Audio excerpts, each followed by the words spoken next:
Menurut lu lebih penting mana sih kendaraan politiknya atau orang yang mencalonkan diri? Beban apa yang ada di dalam diri lo gitu? Nih, karena kan orang pasti jadi taruh harapan. Ada yang kecewa tapi pasti naruh harapan juga. Pengen lihat Manik kayak gimana sih? Lu merasa ini beban atau justru lu pengen nunjukin gue bisa? Pengen buktiin mungkin. DPR singkatan apa Nik? Wah.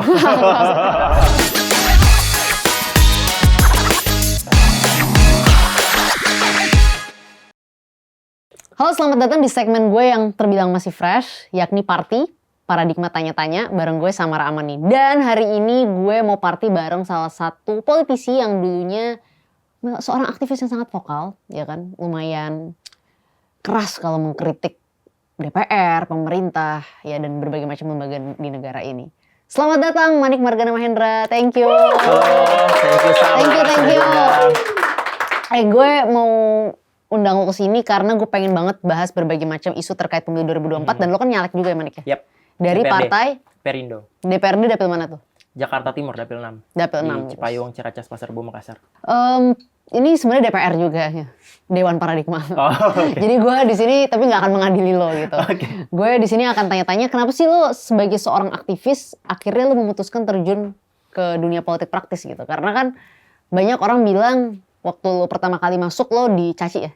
Iya. Lo dianggap inkonsisten, lo dianggap dulu pernah lo pernah bilang DPR tuh Dewan Pengkhianat Rakyat ya? Iya, betul. Jadi lo dianggap bahwa kenapa sih Manik lo kan nggak suka DPR, lo kan kritis terhadap DPR, kenapa lo tiba-tiba akhirnya memutuskan masuk ke partai politik dan nyalek gitu? Gimana lo memberikan penjelasan ke orang-orang yang mengkritik lo itu? Kalau menurut gue ya wajar orang-orang punya perbedaan pendapat ya, tapi dalam konteks ini kalau misalnya kita ngomongin politik itu sebenarnya suatu hal yang selalu melekat sama kita gitu ya. Politik itu bukan tentang ada orang elit kemudian kita sebagai masyarakat sipil melawannya dengan melakukan demonstrasi aja gitu. Tapi juga gimana kita memperjuangkan semua yang kita anggap benar itu juga bisa masuk ke dalam meja-meja politik ini gitu. Makanya menurut gue apa yang gue lakukan justru bukan inkonsistensi tapi adalah bentuk menindaklanjuti apa yang gue lakukan ketika gue punya kapasitasnya pada saat itu adalah seperti itu gitu.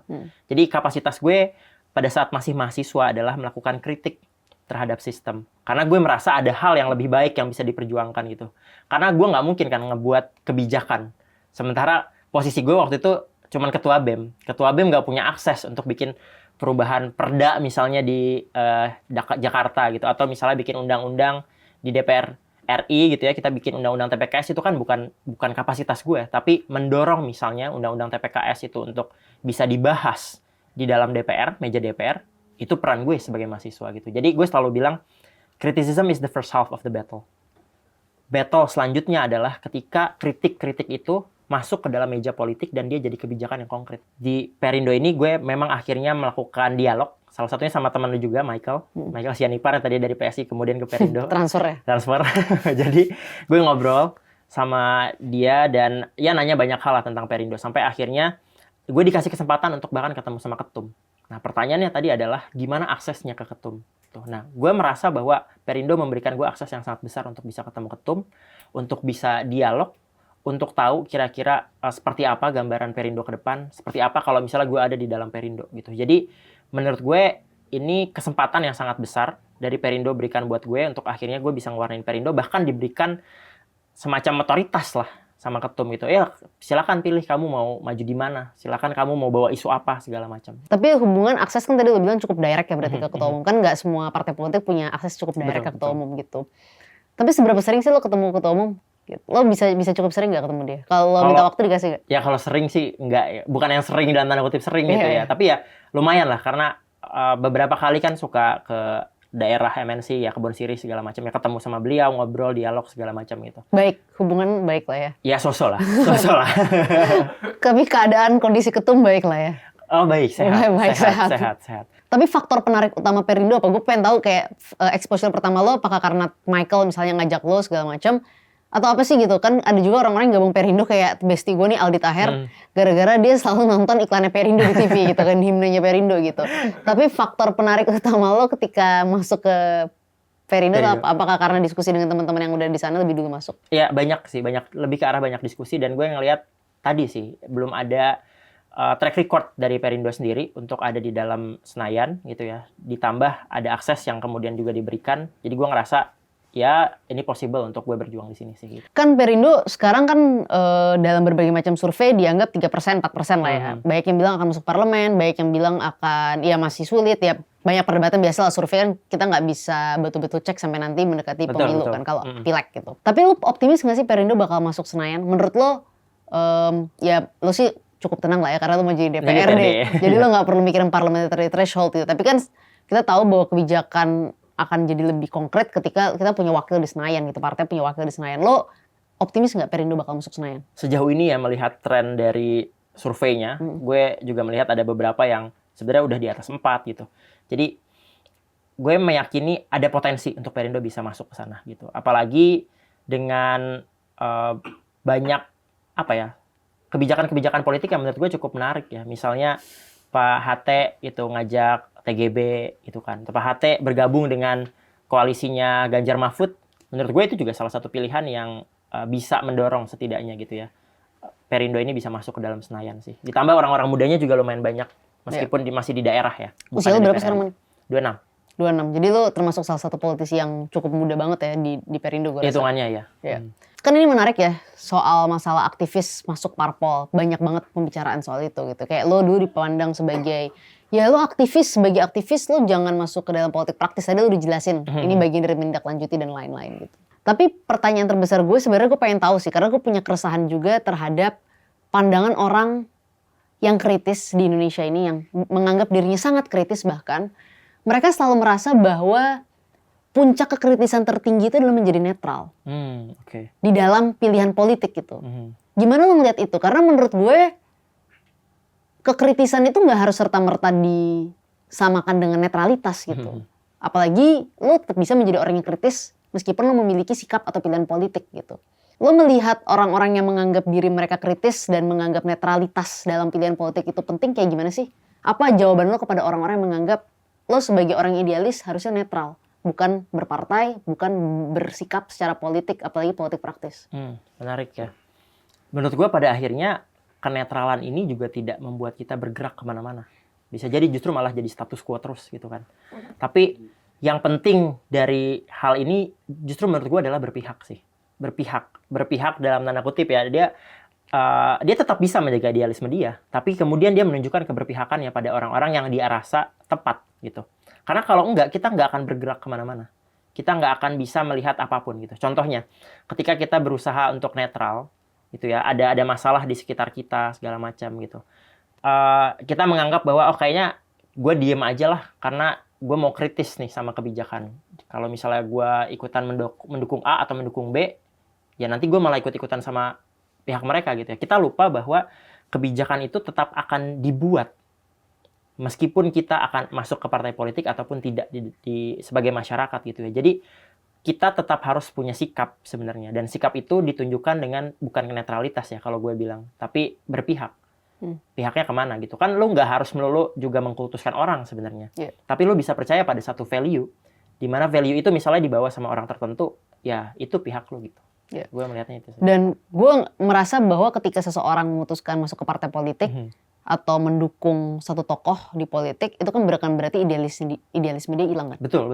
Gitu. Lo bisa tetap idealis meskipun kadang-kadang tokoh atau partai yang lo dukung bisa jadi berbeda pendapat sama lo nih. Yep. Gitu. Gimana menurut lo gimana? Gimana lo melihat orang yang menganggap bahwa politik itu kayak zero sum game? Either lo tuh orang yang pragmatis atau lo orang yang idealis gitu. Kalau gue termasuk orang yang percaya politisi yang bagus tuh yang bisa cari titik tengah di antara keduanya gitu. Tapi gimana pendapat lo terhadap orang-orang yang menganggap politik itu seperti itu gitu? Karena kan orang-orang yang nggak berada dalam sistem politik, yang berada di luar sistem politik, mereka menganggap ini tuh zero sum game. Kalau lo pragmatis ya lo pragmatis. Kalau lo idealis lo harus idealis total. Tapi gue yakin lo dengan meskipun lo masih baru pasti lo akan mencoba mencari titik tengah itu kan sebagai politisi muda. Gimana lo meyakinkan orang-orang ini sih? Apa menurut lo udah nggak perlu diyakinin aja, jalanin aja? Banyak ya, ada orang yang mungkin udah di dalam tahap skeptis sama sekali, atau mungkin dia cukup kritis tapi dia lagi berpikir untuk mencari sikap gitu.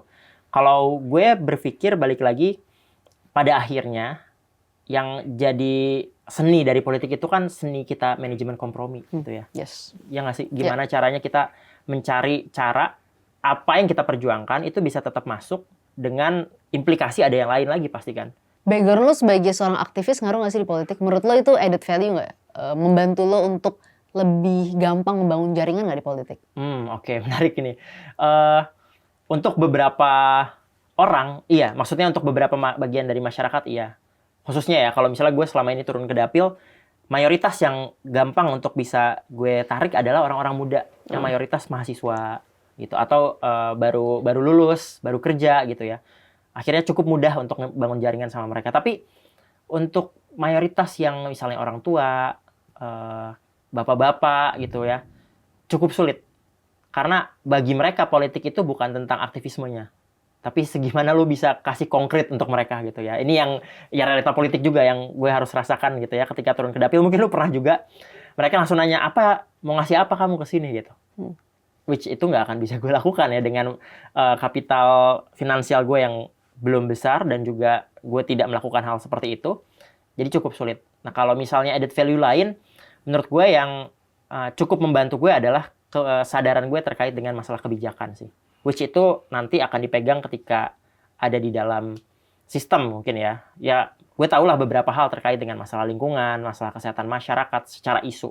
Ditambah yang kedua adalah gimana caranya kontrol atau ya setidaknya berjejaring dengan orang-orang baru. Dengan orang-orang yang punya isu, dengan orang-orang yang mungkin punya kapital segala macam ya. Itu yang gue maknai bisa membantu gue gitu. Kalau dulu sebagai orang yang dipandang aktivis pro keadilan dan sekarang lo masuk ke politik praktis dan tadi kita udah cerita baik yang kecewa meskipun lo bilang itu juga ya background itu sebenarnya membantu juga kan sebenarnya spesifik gitu.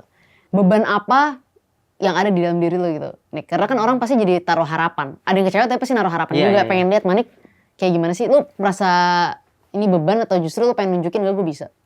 Pengen buktiin mungkin. Karena kalau dulu gue pengen banget buktiin gitu. Tapi kan gak gampang ya. Karena kan realita politik rumit gitu. Betul. Banyak ya. Maksudnya kalau dibilang beban lebih ke arah ini jadi pecutan buat gue gitu. Karena orang akhirnya kan berpandangan bahwa dengan value lu sebagai aktivis, mereka punya harapan ketika nanti ada di dalam sistem ya lu bersih lah, lu bisa ngejaga manajemen apapun lah yang bisa kira-kira lu lakukan itu. Ditambah sisi lain, menurut gue bebannya juga adalah terkait dengan gimana lu bersikap, gimana lu melakukan atau misalnya menggambarkan keberpihakan lu gitu ya. Mereka pasti akan sangat kritis. Mereka pasti akan sangat ngeliatin gitu ya, dibanding sama orang-orang yang tadinya nggak pernah tahu background-nya seperti apa, maju ke politik, terus sudah di dalam politik ya, malah justru diwajarkan gitu. Sementara orang-orang yang mungkin background-nya adalah aktivisme gitu, segala macam, ya mereka pasti akan lebih kritis tentang sikap mereka gitu. Tapi ya tadi gue setuju, ini justru jadi ya pembuktian sebenarnya. Karena ini gue juga melihat ya, kontestasi sekarang ini, meskipun kita bilang muda gitu ya, mudanya itu dalam konteks apa? Apakah usia? Apakah muda karena privilege juga? Itu kan juga sebenarnya jadi pertandingan kita ya selama ini dalam politik. Dan gue ingin mewujudkan bahwa muda, lo punya background sosial yang besar, ya lo bisa ada di dalam politik, bahkan harusnya lo bisa menang gitu. Dan gue pengen menunjukkan itu supaya setidaknya ini membuka harapan buat orang-orang lain. Kalau mereka ada di dalam politik, mereka tetap punya idealisme, mereka tetap bisa memperjuangkan yang mereka yakini benar, dan mereka bahkan bisa menang. Gue pengen ngebuka harapan itu sebenarnya. Tapi apa turning point-nya nih? Kayak tiba-tiba dari aktivis gitu kan, turning point terbesar yang akhirnya lo ngerasa, oke, gue yakin gue mau terjun politik praktis, gue mau nyalek. Paling besar itu sebenarnya justru di tahun 2019 justru. Ketika lo demonstrasi. Sama teman-teman yang turun ya. Karena ya balik lagi gitu. Even kita udah turun 30.000 orang, yang punya palu untuk ngetok ini sah atau enggak, itu bukan masyarakat. Jadi gue ngerasa sangat-sangat yakin kita perlu champion, kita perlu orang yang ada di sana untuk teriak on behalf of masyarakat tadi gitu ya. Setidaknya isu yang kita bela untuk memanage itu semua supaya akhirnya ya bisa terwujud gitu. Menurut lo yang udah jadi politikus akan bisa tetap kritis dan tajam nggak? Kritis dan tajam itu keharusan ya. Tapi balik lagi tadi yang lo bilang. Kita tahu mainnya, kita tahu gimana pola permainannya gitu ya, gimana akhirnya kita memanage kompromi tadi gitu ya. Kritis dan tajam itu tetap bisa dilakukan, tapi bagaimana kita manajemen yang lainnya itu yang menurut gue. Paling gue titip satu hal aja nih sama Manik, karena menurut gue orang menganggap bahwa sebagai politisi itu tuh harus kritis dan tajam secara statement kan. Kalau menurut gue kritis dan tajam yang paling pas sebagai politisi itu adalah membuktikan dengan kinerja gitu. Karena kan pasti lo akan selalu terperangkap juga dengan sikap-sikap partai. Dan lo sebagai orang yang berada dalam organisasi kan gak mungkin lo bertentangan dengan sikap partai lo kan. Bagian dari manajemen kompromi kan. Iya gitu kan. Tapi kita gak boleh reduksi kekritisan itu hanya sekedar statement sih. Betul. Menurut gue demonstrasi itu bentuk kekritisan. Tapi kerja sebagai caleg dan ketemu masyarakat itu adalah salah satu bentuk kekritisan lainnya gitu. Agreed. Iya kan? Iya setuju. Gitu. Karena ya balik lagi ya maksudnya. Output dari seorang politisi itu kan udah bukan tentang demonstrasinya exactly. gitu ya, tapi hasilnya. Hasilnya gitu. Kalau misalnya outputnya masih demonstrasi, perlu kita pertanyakan kemampuan dia sebagai politisi. Iya gitu kan. Tapi 5 tahun, 10 tahun lagi menurut lo Manik, apakah lo akan masih membawa semangat yang sama? Hopefully ya. Karena ya balik lagi ya, maksudnya semangat yang sama kan harus ada. Tapi gimana semangat itu diwujudkan dalam konteks politik ini gitu. Ketemu sama masyarakatnya, edukasi, atau bahkan belajar bareng sama masyarakatnya gitu ya. Menurut gue itu tetap harus ada dan gue sangat berharap itu bisa terus ada. Tapi dalam konteks ini gue justru pengen minta sama lo, sama teman-teman semua yang mungkin nonton gitu ya. 5 dan 10 tahun ke depan ini, orang-orang muda ini harus ngambil peran sih. Dalam apapun ya. Entah mereka ada di dalam sistem politik itu sendiri ataupun mereka ada di luar. Tapi 5-10 tahun ke depan, kalau misalnya kita tidak berhasil membangun ekosistem politik yang baik, ya gue yakin orang-orang yang mungkin tadi ideologis apa segala macam gitu ya, bisa aja mereka terbawa arus gitu. Dari semua yang udah lo ceritain ini ya, gue pengen tarik agak ke belakang banget. Awalnya lo tertarik sama terjun ke politik tuh gimana sih? Bukan politik praktis yang sekarang gabung partai, tapi awalnya lo sebagai mahasiswa aktif, terus vokal, secara politik tuh gimana sih? Sebenarnya bukan dari mahasiswa justru ya. Tapi gue pernah, waktu masih SD, nggak tahu kenapa gitu ya. Setiap kali gue pergi ke SD gitu zaman SD. Zaman masih SD.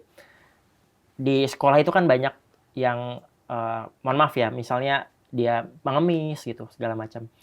Jadi gue melihat realita itu hampir setiap hari gitu. Sampai akhirnya gue berada juga di titik ngelihat satu berita, tulisannya simple, si kaya makin kaya, si miskin makin miskin gitu. Terus nggak tahu kenapa yang terbayang di wujud gue waktu itu, karena waktu itu ada lumayan banyak ya berita-berita tentang presiden, gue kepikiran kalau gue jadi presiden harusnya nggak kayak gini gitu. Dan itu semakin kuat, semakin hari semakin kuat karena gue ngerasa bahwa gue bisa jadi adalah korban dari masalah politik ini juga gitu. Satu, gue bukan orang privilege yang bisa dapat pendidikan yang bagus lah ibaratnya. Jadi ketika gue ada di SMP SMA, keluarga gue secara ekonomi pun juga lumayan parah gitu ya. Bokap korban dari masalah-masalah politik juga mungkin, tapi di internal kantor segala macam, sampai akhirnya kita ada di titik terendah gitu ya. Bahkan ketika gue masuk ke kuliah pun gue harus pakai beasiswa dan ya banyak hal lah. Jadi gue melihat bahwa politik itu balik lagi ya, dari yang tadinya SD gue merasa bahwa gue bisa melakukan perubahan ini untuk jadi presiden gitu, tapi makin kesini gue melihat bahwa politik itu dekat karena jangan-jangan selama ini kita adalah korban dari masalah politik yang kita nggak pernah sadar aja gitu. Dari situ gue mulai terus mengembangkan diri bahwa ya at least gue bisa berjuang buat gue, keluarga gue, orang-orang terdekat gue, buat masyarakat yang seenggaknya hidupnya sama kayak gue gitu. Dan gue pengen tanya gini sih, pasti kan ketika lo masuk ke Perindo banyak brandingan-brandingan yang melekat pada Perindo gitu kan. Misalnya banyak yang bilang Perindo ini identik dengan partai yang dekat dengan konglomerasi media gitu kan. Ya karena misalnya Pak Haritanu kan pemilik MNC Group dan lain-lain. Nah mungkin ada yang menganggap itu biasa aja, tapi ada juga sebagian yang menganggap negatif gitu. Nah lo menyikapi situasi ini gimana? Okay. Bagaimana orang melihat Perindo hari ini gitu? Ya itu suatu hal yang nggak bisa dinafikan ya. Maksudnya udah jelas orang-orang bisa melihat itu secara langsung. Dan gue rasa banyak juga partai politik, banyak juga tokoh-tokoh politik yang mungkin bermain dengan media dalam tanda kutip gitu ya. Yang mau gue sampaikan adalah justru bagaimana kita membawa pesan di dalam media itu.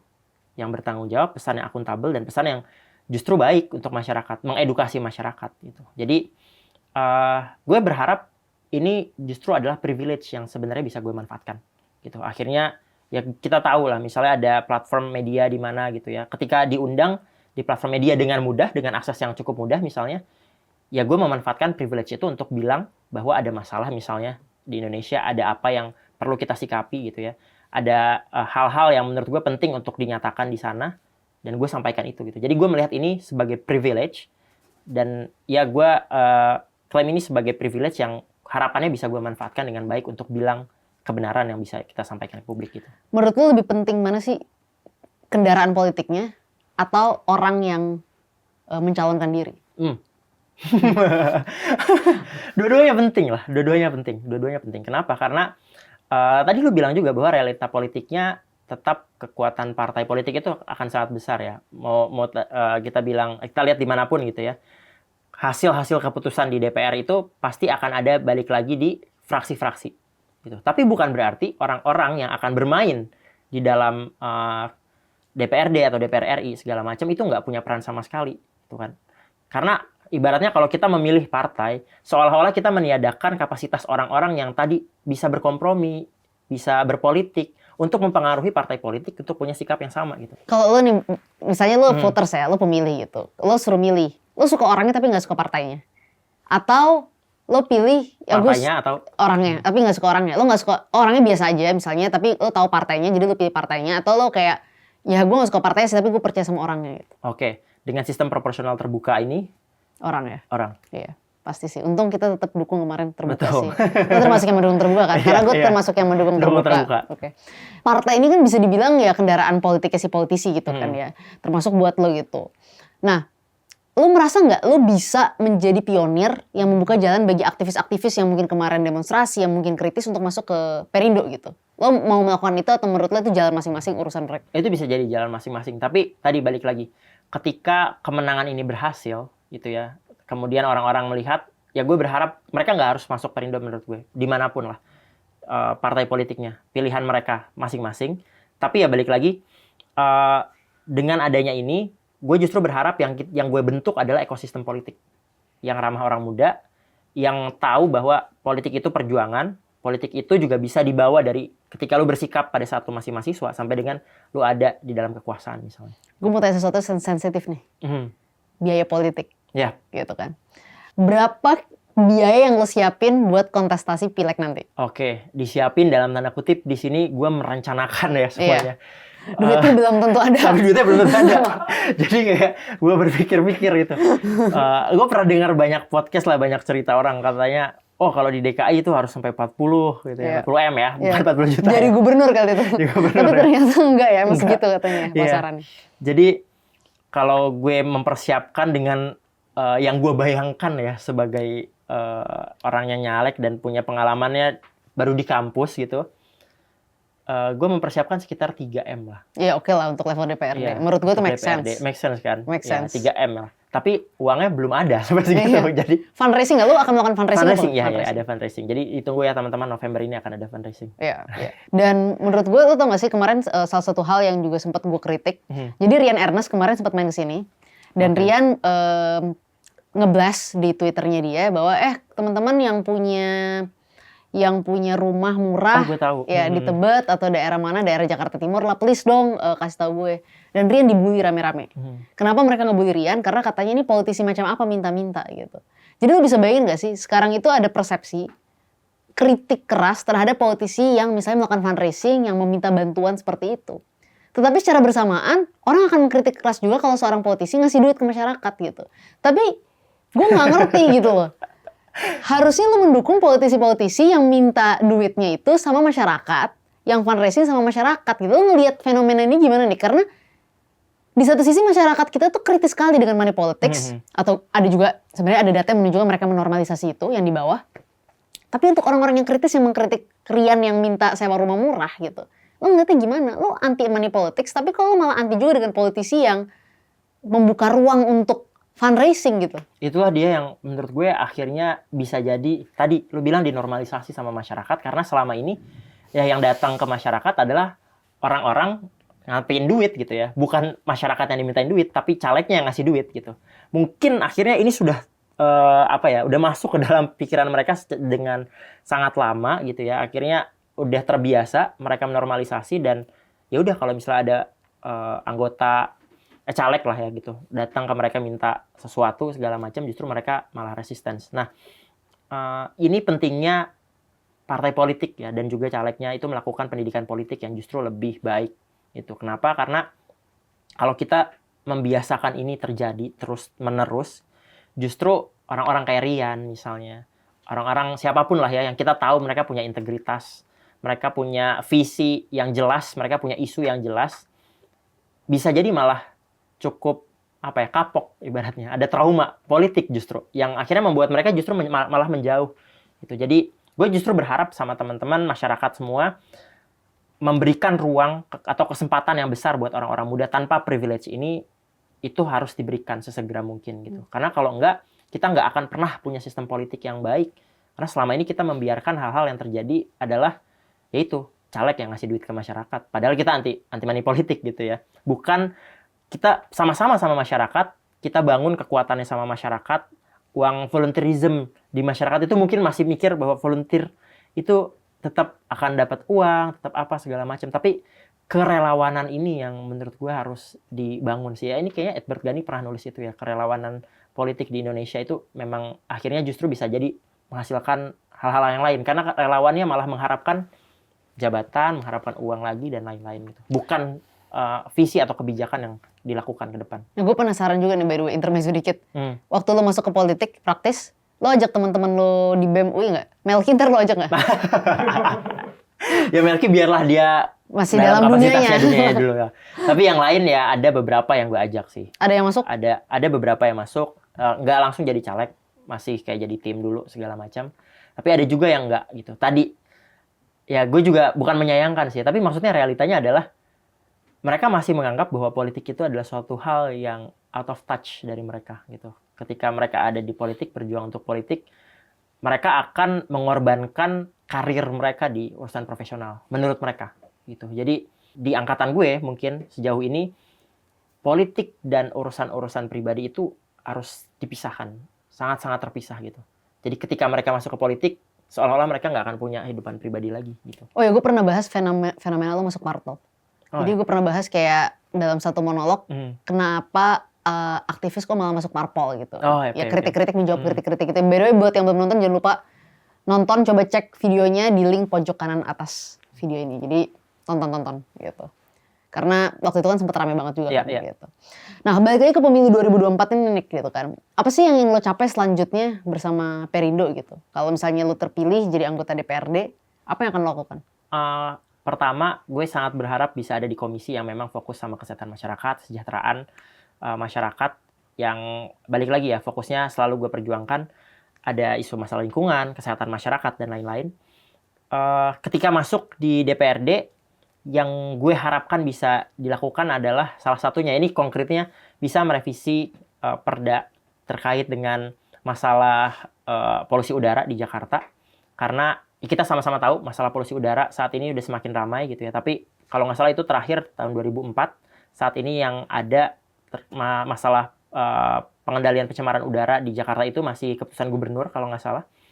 Gue berharap itu bisa jadi perda, bahkan perdanya ini juga bisa mengatur tentang bagaimana kita, kalau misalnya kita bicara lebih spesifik ya tentang karbon emisi yang ada di Jakarta, kita bicara tentang energi terbarukan yang ada di Jakarta, gimana pemerintah juga bisa memperbesar lagi cakupan transportasi umum dan lain-lain gitu ya. Jadi gue akan fokus ke sana salah satunya, isu yang spesifik. Dan yang lain, ya gue berharap banyak hal, termasuk diantaranya adalah gimana kita bisa fokus pada masalah kesehatan masyarakat, gimana menjaga masyarakat dari masalah-masalah produk-produk yang berbahaya, masalah-masalah sehari-hari yang mungkin kita tidak pernah tahu gitu ya. Gue berharap juga ada puskesmas di setiap kelurahan di Jakarta, karena kalau nggak salah ada beberapa kelurahan, ya bisa dicek lagi, ada beberapa kelurahan yang memang belum ada puskesmasnya secara real ya di Jakarta itu sendiri. Jadi gue berharap ini juga bisa didorong. Dan hal-hal lain secara garis besar di Perindo itu sendiri, ketika Perindo masuk ke dalam DPR, ada di Senayan, ya Perindo bisa membawa warna yang baru. Perindo bisa membuktikan ada politik persatuan, ada politik kesejahteraan yang bisa diwarnai di Senayan. Itu sesuai sama background lo nggak sih? Lo kan dulu fakultasnya Kesmas ya? Betul. Kesehatan masyarakat ya, bener ya. By the way, gue mau tarik lagi ke pemilu 2024. Gimana lo ngelihat pemilu 2024 ini juga dari segi representasi anak-anak muda gitu, utamanya di Pileg. Menurut lo udah cukup penuh dengan anak-anak muda nggak sih? Penuh bisa jadi iya ya, karena di beberapa Tapi lo ngerasa kurangnya semarak anak muda di level Pileg nggak? Nah itu, kayaknya orang kebanyakan ngomongin capres-cawapres ya. Iya, iya. Ya jadi mereka lupa bahwa yang paling dekat sama mereka jangan-jangan justru adalah DPRD-nya, DPR RI-nya, karena representasi kan harusnya.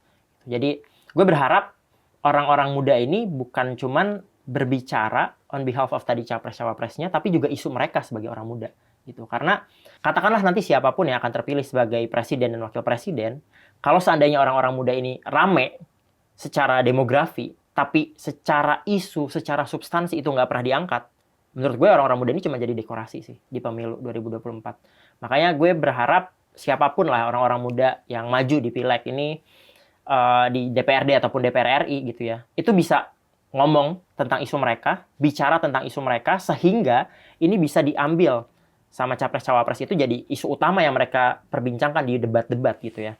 Jadi gue balik lagi, gue sangat berharap orang-orang muda ini bukan cuma dijadikan sebagai gimmick atau dekorasi aja, tapi mereka dilibatkan secara bermakna sebagai subjek dari politik gitu. Iya, ya mudah-mudahan kayak gitu sih. Soalnya gue sangat berharap dinamika politik kita juga banyak diwarnai sama yang muda-muda kan. Karena at the end of the day lo mau regenerasi, tapi lo nggak memberikan panggung buat yang muda-muda kan susah juga. Setuju. Nah, gue pengen tanya deh, ketika pemilu 2024 ini lo akan turun pasti membawa program-program lo, dan tadi lo udah ceritain banyak apa yang ingin lo perjuangkan sebagai wakil rakyat, apa aja yang akan lo bawa mungkin sebagai program ketika turun ke dapil gitu kan. Tapi lo tau gak sih ada sesuatu yang sangat terkenal dalam istilah politik, yaitu adalah efek ekor jas. Jadi partai politik itu akan mendapatkan limpahan suara dari capres dan cawapres yang mereka dukung gitu. Jadi kan pasti nih gue yakin banget di dalam pemilu kali ini, pileg, para caleg akan diwajibkan untuk memasang spanduk beserta capres dan cawapres yang didukung oleh partainya nih. Jadi mau gak mau ketika lo turun ke bawah nih pasti Manik, lo akan secara simultan mengkampanyekan juga capres dan cawapres pilihan lo gitu. Gimana lo ngeliat ini? Karena ini bisa jadi tantangan tersendiri gitu. Bisa jadi orang-orang yang menjadi basis konstituen lo memiliki pilihan capres dan cawapres yang berbeda, tapi bisa jadi mereka suka sama lo sebagai caleg. Lo gimana nih mengatasi masalah ini? Oke, ya balik lagi ya, akhirnya kompromi politik tadi. Bisa jadi orang-orang percaya capresnya siapa, sama yang tadi kita bahas ya, parpolnya siapa, tapi nanti orangnya siapa gitu yang mereka pilih. Ya sama aja, bisa jadi capres-cawapresnya siapa, tapi DPRD-nya Manik gitu. Iya. Lo akan main di sosial media juga gak sih untuk mentarget masyarakat di dapil lo? Atau lo fokus turun ke dapil? Ada dua sih, tetap akan dua ya. Karena ya balik lagi ini kesempatan panggung politik buat orang muda ada di nasional ya. Even gue majunya di DPRD, tapi ketika kita bawa isu, kita ngomongin di sosial media, gue yakin itu bisa menyebar dengan luas. Jadi gue tetap akan pakai di media sosial. Kedua, tetap akan turun juga ke masyarakat. Kayak bikin program misalnya. Beberapa program yang dilakuin itu ya ada banyak ya, kayak misalnya program lingkungan, bantu bersih-bersih atau apapun lah ya yang berhubungan sama masalah sampah di masyarakat waktu itu. Terus juga program sembako misalnya, atau program-program lain yang datangnya itu dari masyarakat, mereka butuhnya apa, terus kita tahu, kita punya koneksi, kita ngerasa ini bisa masuk ke kebijakan yang berhubungan sama yang nanti kita urus, nah gue lakukan itu gitu. Jadi ini juga untuk memastikan bahwa yang gue sampaikan ke masyarakat itu bukan janjinya calon gubernur gitu ya. Soalnya kan sering kayak gitu. Misalnya datang ke masyarakat, oh saya mau bikinin jalan gitu. Padahal sebenarnya sebagai seorang caleg DPRD gue nggak bisa bikin jalan gitu ya. Lebih ke arah pemantauan, lebih ke arah pengawasan, anggaran dan lain-lainnya. Yang kayak gitu-gitu sih. Edukasi politik masyarakat. Oke, terakhir Manik. DPR singkatan apa Nik? Wah, Gak usah jawab. Gak usah dijawab. Kita ngomongin siapa nih? Thank you Manik udah datang sini, thank you banget.